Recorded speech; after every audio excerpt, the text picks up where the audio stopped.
Hi friends, मैं छोटलाल कुमार आप सबको स्मार्ट स्टडी 2.0 में हार्दिक स्वागत करते हैं। हम लोग आज इस वीडियो में क्लास 12 का हिंदी है उसका VVI ऑब्जेक्टिव प्रश्न देखेंगे, क्योंकि ऑब्जेक्टिव प्रश्न आप लोग के एग्ज़ाम में लगभग 50% पूछा जा रहा है। उसी को देखते हुए हम VVI ऑब्जेक्टिव सीरीज का 25 या 50 क्वेश्चन का सेट कराया जाएगा। तो चलिए देखते हैं। फर्स्ट नंबर क्वेश्चन है, बालकृष्ण भट्ट की रचना बातचीत क्या है। तो इस तरह का क्वेश्चन पूछ लेता है कि कहानी है कि कविता है कि निबंध है।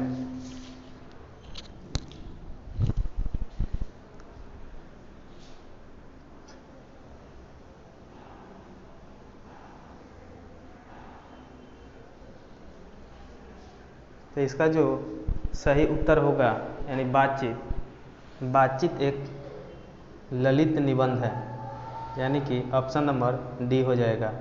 ऑप्शन नंबर डी इसका आंसर हो जाएगा। यह एक निबंध है। देखते हैं दूसरा क्वेश्चन है, प्राकृतिक वर्णन से संबंधित कविता है, यानी कि इसमें जो 4 कविता दिया गया है उस किस कविता में प्राकृतिक वर्णन के बारे में वर्णन किया गया है, यानी प्रकृति के बारे में वर्णन किया गया है। अगर आप हिंदी का बुक नहीं पढ़े हैं तो जाइए प्लेलिस्ट में, हमने हिंदी के पूरा कविता और कहानी कराकर डाल दिए हैं। अब प्लेलिस्ट में जाइएगा तो उसमें केवल 12th का और 10th का भी कुछ चैप्टर कराए हैं, पूरा हिंदी करा दिए हैं। जाकर पहले वहाँ से आप अपना पूरा हिंदी कंप्लीट कर सकते हैं, क्योंकि हिंदी में अच्छा खासा नंबर आदमी उठा लेता है। चलिए दूसरा का है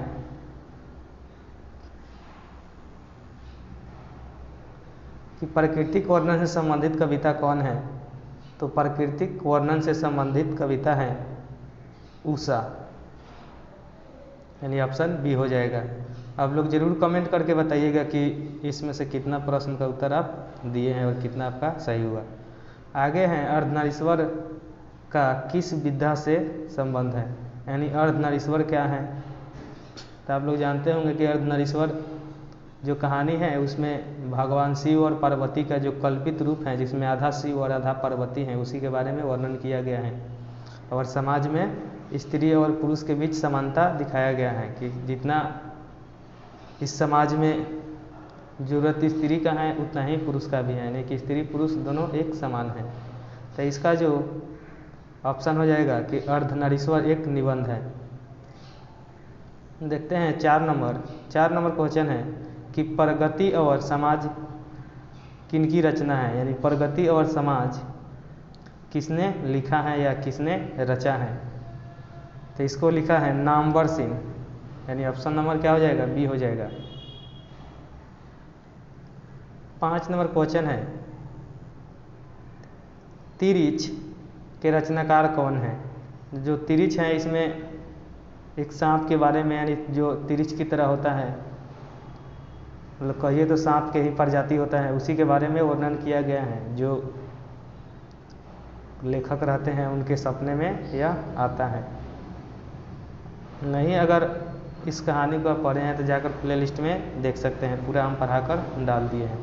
तो 5 नंबर का सही ऑप्शन हो जाएगा उदय प्रकाश, यानी कि ऑप्शन नंबर बी हो जाएगा।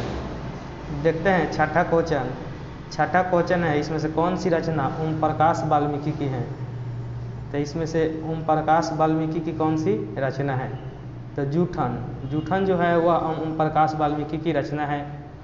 इसमें जो ओम प्रकाश वाल्मीकि जी रहते हैं वह एक दलित परिवार से रहते हैं, और जब पढ़ने के लिए जाते हैं तो उनका जो मास्टर आता है कलीराम, उनसे क्या करवाता है, केवल झाड़ू उड़ू लगवाता है।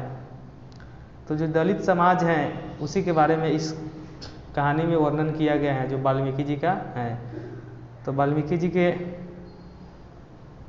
कौन रचना है, जूठन। और जूठन इसलिए इसका नाम पड़ा क्योंकि जो भी इनके गांव में शादी बारात आता था धनिक लोगों के घर, वहाँ से जो जूठ बच जाता था पूरी या पतल में, वो सब लाकर ये सब खाते थे, इसीलिए इसका नाम जूठन पड़ गया। 7 नंबर क्वेश्चन है, हंसते हुए मेरा अकेलापन के लेखक कौन है। तो हंसते हुए मेरा अकेलापन मलयाई जी का रचना है। 8 नंबर क्वेश्चन है कि एक लेख और एक पत्र के रचनाकार कौन है। एक लेख और एक पत्र का रचनाकार कौन है? तो एक लेख और एक पत्र का रचनाकार है कौन? भगत सिंह, यानी ऑप्शन नंबर ए हो जाएगा। आगे 9 नंबर क्वेश्चन है कि ओ सदा नीरा के लेखक कौन है? तो ओ सदा नीरा जो कहानी है उसमें बिहार में बहने वाली चंपारण नदी, उसके आसपास बिक्री संस्कृति के बारे में वर्णन किया गया है। तो वो सदा नीरा जो है जगदीश चंद्र माथुर इसका लेखक है, ऑप्शन नंबर ए हो जाएगा। 10 नंबर क्वेश्चन है जे कृष्णमूर्ति की इसमें से कौन सी रचना है? रचना से लेकर बहुत सारे प्रश्न पूछा जाता है, क्योंकि अगर आप उस कहानी या कविता को पढ़े होंगे तो सबसे पहले जो भी उसका रचनाकार है उसके बारे में जानना बहुत ज़रूरी होता है। तो 10 नंबर क्वेश्चन है जे कृष्णमूर्ति की इसमें से कौन सी रचना है? तो जे कृष्णमूर्ति की रचना कौन है? शिक्षा, यानी ऑप्शन नंबर क्या हो जाएगा? डी हो जाएगा। आगे देखते हैं 11 नंबर क्वेश्चन है करबक के रचनाकार कौन है? करबक जो है उसका रचनाकार कौन है? तो करबक का जो रचनाकार है वह मलिक मोहम्मद जायसी, यानी केवल इसमें लिखा गया है जायसी, तो जायसी जी हो जाएंगे। आगे देखते हैं 12 नंबर क्वेश्चन है साहित्य लहरी किनकी रचना है? यानी कि जो साहित्य लहरी है वह किनकी रचना है? 12 नंबर क्वेश्चन है, तो इसका हो जाएगा सूरदास, यानी कि सूरदास के रचना है साहित्य लहरी। इसको भी बहुत डिटेल से हम पढ़ाकर प्लेलिस्ट में डाल दिए हैं, अगर आप नहीं देखे हैं तो जाकर वहाँ से देख सकते हैं। और यह बहुत ही सुंदर रचना है साहित्य लहरी।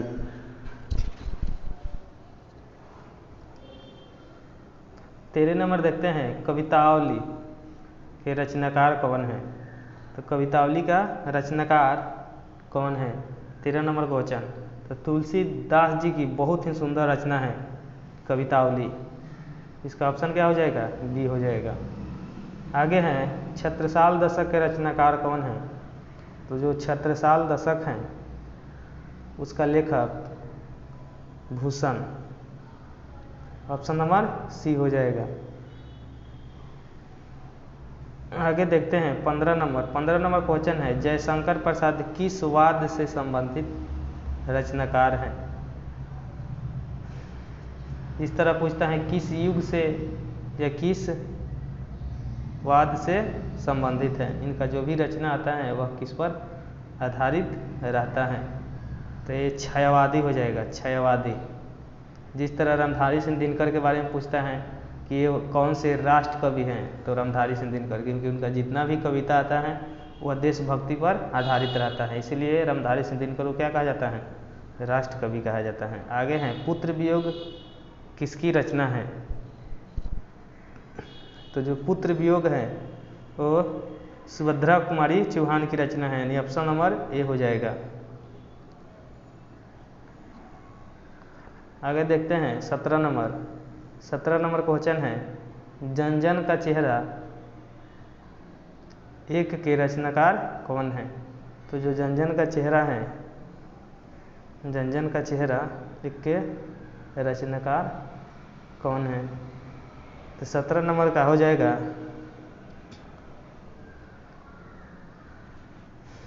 ऑप्शन नंबर क्या हो जाएगा? ए हो जाएगा, माधव मुक्तिबोध, यानी कि गजानन माधव मुक्तिबोध, यानी कि ऑप्शन नंबर ए हो जाएगा।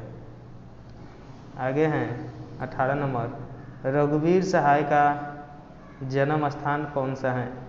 तो जो रघुवीर सहाय हैं उनका जन्म लखनऊ में हुआ था, यानी कि ऑप्शन नंबर बी हो जाएगा। तो अगर आप कहानी या कविता को एक बार पढ़ लेते हैं तो बहुत संभावना है कि आपको यहाँ रटना नहीं पड़ेगा, ऑटोमेटिक याद हो जाएगा।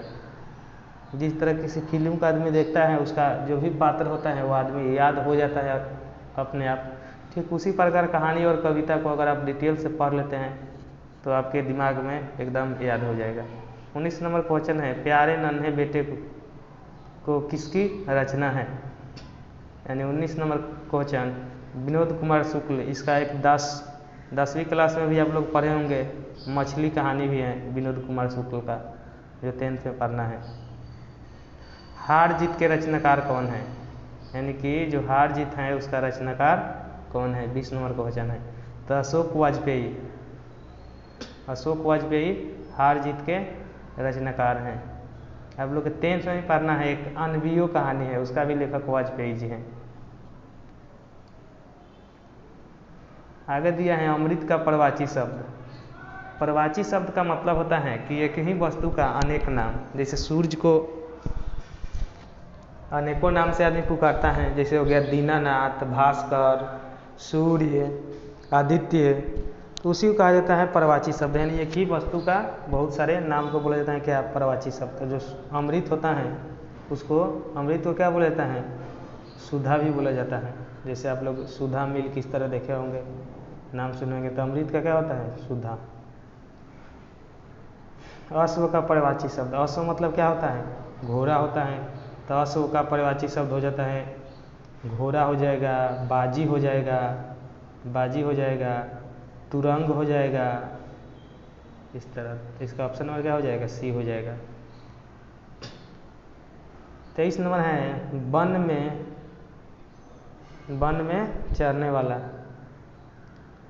यानी कि इस तरह भी क्वेश्चन पूछता है, वन में चरने वाला, जैसे किसी चीज़ के बारे में जानने वाला जिज्ञासु कहा जाता है, उसी प्रकार यहाँ वन में चरने वाला।